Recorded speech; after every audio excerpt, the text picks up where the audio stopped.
जल भी एक अद्भुत संसाधन है, बहुत ही बेशकीमती, हीरे से भी ज़्यादा बेशकीमती संसाधन जल है। जल के बिना कुछ भी संभव नहीं है, ना जीव जंतु पैर किसी का जीवन ही संभव नहीं है। और मनुष्य की उत्पत्ति तो ही इस जल से हुआ है, और मनुष्य का अंत और विनाश और मृत्यु इस जल में ही आके हो जाता है। ये सबसे बड़ी बात समझना चाहिए। इसलिए जल को जीवन कहा गया है। और हमारे देश में भी गंगा को गंगा माँ कहा गया है, क्योंकि माँ जीवन देती है। इसी प्रकार से जल भी जीवन देती है। जीवन का मतलब है सतत चलना, सतत विकास, ये जीवन का दूसरा नाम है। अगर गति न हो, जैसे प्रकृति में गति है, यह जीवन का प्रतीक है। गति ना होना ही मृत्यु का प्रतीक है, या गति ना होना पतन का प्रतीक है। गति किस प्रकार का हो सकता है? गति हो सकता है, चाहे वह विद्या का गति हो सकता है, एजुकेशन, किसी चीज़ को सीख कर, स्किल डेवलपमेंट करके, ज्ञान को हासिल करके, ज्ञान की जो गति है उसको बढ़ाकर अपने जीवन में सफलता लाया जा सकता है। एक दूसरा गति है जो धन प्राप्त करके, धन प्राप्त करने का गति को बरकरार रखते हुए धन प्राप्त करके भी जीवन को सुखमय कर सकते हैं। क्योंकि गति सृष्टि में, प्रकृति में है। गति सृष्टि में, गति प्रकृति में है। गति चीख चीख के कहती है कि यही जीवन है। गति है तो जीवन है, गति नहीं है तो मृत्यु है।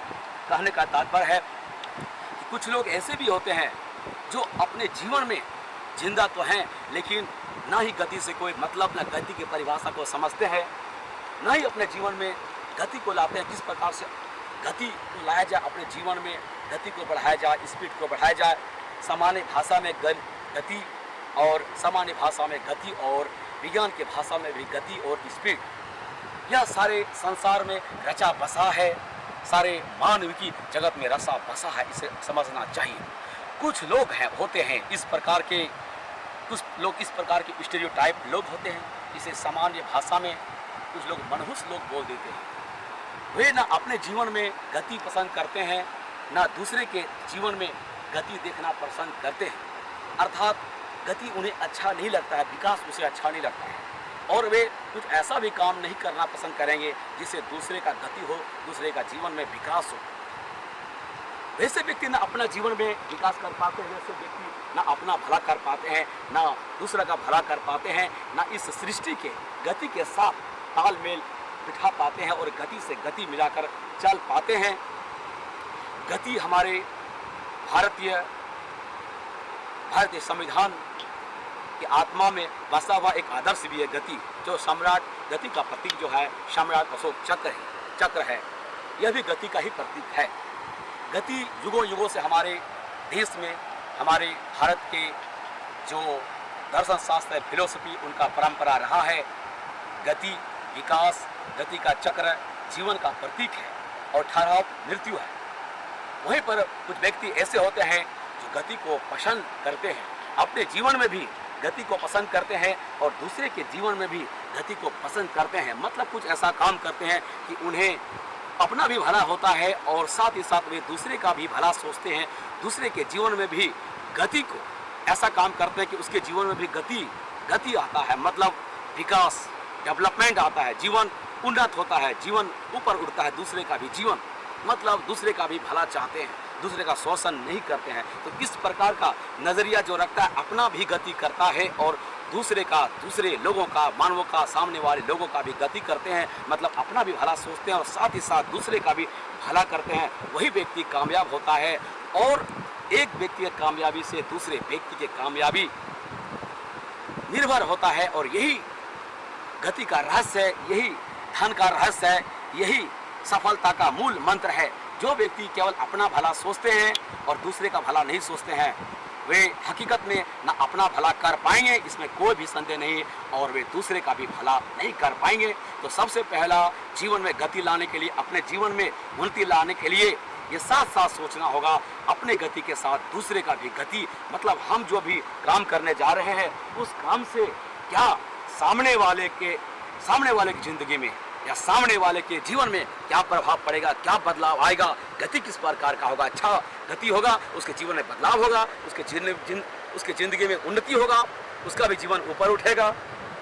क्या वैसे लोग जो हजारों करोड़ लोग हैं जिसका सपना हमारे राष्ट्र नेताओं ने भी देखा था और हमारे पूर्वजों ने भी देखा था कि वैसे लोग जिनका गति की दर या तो बहुत धीरे हो गया है या गति बिल्कुल ठहर सा गया है, उसके भी गति को आगे बढ़ाना, उसे भी ऊपर उठाना, चाहे उसे शिक्षा देकर, चाहे उसके धन के माध्यम से उसका कल्याण करके, उसका खड़ा करके, ऐसे ही व्यक्तित्व का जरूरत है। और हमारे देश में ऐसे ही लोगों का जरूरत है, ऐसे ही विद्यार्थियों का जरूरत है, ऐसे ही पढ़ाई का जरूरत है। इस प्रकार का पढ़ाई व्यवस्था होना चाहिए कि अपने पढ़ाई के साथ ही जुड़ा रहे, दूसरे का भी डेवलपमेंट, दूसरे का भी भलाई, इस प्रकार का व्यक्तित्व का विकास हो, चाहे वह डॉक्टर बने, इंजीनियर बने, बिजनेसमैन बने, चाहे राजनेता बने या कोई भी बने।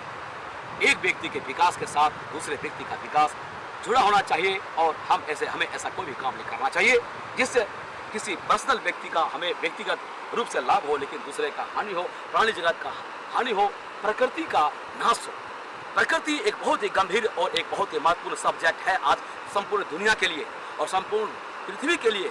और पृथ्वी में चाहे कोई भी देश हो, भारत भी क्यों नहीं हो, सबके लिए एक महत्वपूर्ण चीज़ है। इसलिए सस्टेनेबल डेवलपमेंट, सतत पोषण विकास जैसे कॉन्सेप्ट का धारणा, ये कॉन्सेप्ट संपूर्ण दुनिया में व्याप्त है और काफ़ी पॉपुलर हो रहा है और इसके अलावा कोई भी उपाय नहीं है, क्योंकि मानव ने अपने कुछ लोगों ने, कुछ मानव ऐसे स्वार्थी प्रकृति के जो मानव थे जिन्होंने ये चीज़ नहीं सोचा, केवल अपना ही गति सोचा, अपना ही विकास सोचा और प्रकृति का इसका अंधाधुंध दोहन कर दिया, जिसके चलते प्रकृति आज अपना गुस्सा दिखा रहे हैं। आज बहुत तरह के प्राकृतिक समस्याएं उत्पन्न हो रहा है। आज नदी में बालू का समस्या, बालू मिलना मुश्किल हो गया, बालुओं पर बैन लग रहा, प्रतिबंध लग रहा है और आने वाले समय पत्थर, मिट्टी ये भी दुर्लभ हो जाएगा और प्राकृतिक संसाधन भी नष्ट हो रहे हैं। तो इस तरह से मानव को चाहिए कि संसाधनों का सीमित इस्तेमाल करे और वैकल्पिक स्रोतों का खोज करे। प्रकृति से देख रहे हैं, प्रकृति से गति मिलाते हुए ये नदी का जल धारा देख सकते हैं किस तरह से लहराती हुई चल रही है। कितना अद्भुत नज़ारा, ये नज़ारा ना ही कोई 3D मूवी में मिल सकता है, ना ही स्कूल में मिल सकता है, ना ही कॉलेज में मिल सकता है, ना ही कोई कॉन्वेंट स्कूल में मिल सकता है। इस प्रकार का नज़ारा प्रकृति में आकर ही मिल सकता है। इस प्रकार के नदी झरना में बैठकर आनंद लेकर ही मिल सकता है। तो प्रकृति के प्रति हम सभी मानवों को जागरूक रहना चाहिए और इस प्रकार का काम करना चाहिए कि ये प्रकृति भी जिंदा रहे और इस प्रकार का नदी, झरना, पानी जिंदा रहे, क्योंकि प्रकृति जिंदा है, पानी है, जल है तो जीवन है, जल ही है तो पेड़ पौधे, मनुष्य सभी जीवन है और सभी सुरक्षित है और निरोग है। अब इन्वायरमेंट गंदा हो जाएगा, प्रकृति गंदा हो जाएगा, पानी का समस्या होगा, पानी जहरीला होगा, पानी गंदा होगा, पानी नहीं रहेगा तो सारे संसार के लोगों के लिए भयावह स्थिति होगा। बहुत सारे समस्याएं हैं, हमें बचाना है। हमारे जो बहुत सारे पारंपरिक ईंधन है, जीवाश्म ईंधन है, वो बहुत सारे जीवाश्म ईंधन है, ये सभी समाप्ति और विनाश के कगार पर पहुंच गया है। और इसी प्रकार का प्राकृतिक संसाधन है। जल भी एक अद्भुत संसाधन है, बहुत ही बेशकीमती, हीरे से भी ज़्यादा बेशकीमती संसाधन जल है। जल के बिना तो कुछ भी संभव नहीं है, ना जीव जंतु, ना पेड़ पौधे, कीड़े मकोड़े, किसी का जीवन ही संभव नहीं है। और मनुष्य की उत्पत्ति तो ही इस जल से हुआ है और मनुष्य का अंत और विनाश और मृत्यु इस जल में ही आके हो जाता है। ये सबसे बड़ी बात समझना चाहिए। इसलिए जल को जीवन कहा गया है और हमारे देश में भी गंगा को गंगा माँ कहा गया है, क्योंकि माँ जीवन देती है। इसी प्रकार से जल भी जीवन देती है। प्रकृति के प्रति हमें समझना चाहिए। तो हमें सारे विद्यार्थियों को, सारे लोगों को, चाहे बिजनेस कर रहे हैं या कुछ भी कर रहे हो, तो प्रकृति को ध्यान में रखें, प्रकृति को ध्यान रखें, कोई काम करे, ऐसा कोई काम ना करे, ऐसा कोई कारखाना फैक्ट्री ना बनाए जिससे कि एनवायरनमेंट खराब हो जाए और पूरा पृथ्वी का सेहत खराब हो जाए और मानव के लिए जीना मुश्किल हो जाए। इसके साथ साथ पृथ्वी का गति को ध्यान में रखें। गति का मतलब है अपने विकास के साथ साथ लोगों के विकास और प्रकृति के विकास को भी ध्यान रखें। यह सतत पोषण विकास, सस्टेनेबल डेवलपमेंट का भी पार्ट है, हमारा टारगेट है। और एजेंडा 21 रियो डी जेनेरो में जो हुआ था और सारे दुनिया के लोग, सारी दुनिया के सारे देश, 192 कंट्रीज़ ने, दुनिया के देशों ने सौगंध लिया, कसम लिया और उसके बाद भी दुनिया के अन्य देशों ने सौगंध लिया, कसम खाया कि हम लोग ऐसा कोई भी काम नहीं करेंगे जिससे प्रकृति का विनाश हो, प्रकृति को नुकसान हो, और कोई भी काम करेंगे प्रकृति काम करेंगे, इसको रखना है, इस बात को ध्यान में रखना है, यह बहुत ही ज़रूरी है। और प्रकृति से संबंधित बहुत सारे क्वेश्चन, चाहे वह बैंकिंग हो, फाइनेंस हो, चाहे वह बिजनेस हो, चाहे IAS IPS हो, स्टेट पीसीएस हो, कहीं भी इंटरव्यू में, प्री में, मेंस में कोई भी पूछा जा रहा है तो प्रकृति का ज्ञान, नॉलेज और जागरूकता को बेहतर से बेहतर होना चाहिए, विद्यार्थियों को समझ में होना चाहिए। तो इस वीडियो में इतना ही। जल ही जीवन है, मनुष्य का जल ही जीवन, इस सृष्टि का जल ही जीवन है और इस सृष्टि का जन्म ही जल से हुआ है और इस सृष्टि का अंत भी इसी जल में आकर होता है। तो इस वीडियो में इतना ही।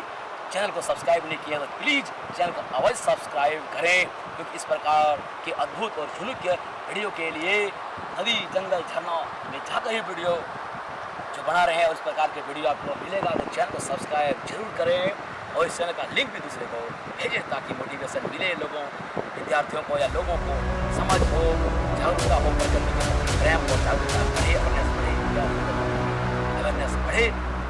जय हिंद, जय भारत, नमामि गंगे, हर हर गंगे।